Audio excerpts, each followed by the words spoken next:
Hello welcome to my channel Rajashree. ഇന്ന് ഞാനിവിടെ ഒരു പച്ചമാങ്ങ കിച്ചടി കേട്ടോ പറഞ്ഞുതരാൻ പോകുന്നത്. അതിന് വേണ്ടി ഞാൻ ഇവിടെ ഒരു മാങ്ങ എടുത്ത് വെച്ചിട്ടുണ്ട് കേട്ടോ. അപ്പോൾ ഈ മാങ്ങയൊക്കെ ഞാൻ ഇവിടെ മുറിച്ച് വെച്ചിട്ടുണ്ട്. നമുക്കിതൊന്ന് മിക്സിയിലിട്ട് ഒന്ന് അരഞ്ഞു പോകണ്ട കേട്ടോ, ഒന്ന് കറക്കിയെടുക്കാം. നമുക്കത് ഈ കിച്ചടി കഴിക്കുമ്പോൾ ആ മാങ്ങേൻ്റെ കഷ്ണം ഒന്ന് കടിക്കണം.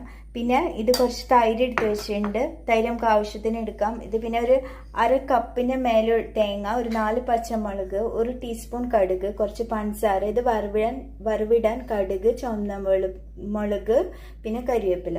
നമുക്കിനി ഇതിന് ഉണ്ടാക്കാൻ നോക്കാം. ഇതാ മാങ്ങ കണ്ടില്ലേ, ഞാനൊന്ന് കറക്കിയെടുത്തിട്ടുണ്ട്. അപ്പോൾ നമ്മൾ ഈ മാങ്ങയിൽ കുറച്ച് ഉപ്പൊക്കെ ചേർത്തൊന്ന് പുരട്ടി വെക്കാം. പുരട്ടി വെച്ചിട്ടുണ്ട്. ഈ സമയം കൊണ്ട് ഞാൻ അരപ്പൊക്കെ, കടുക്, നാളികേരമൊക്കെ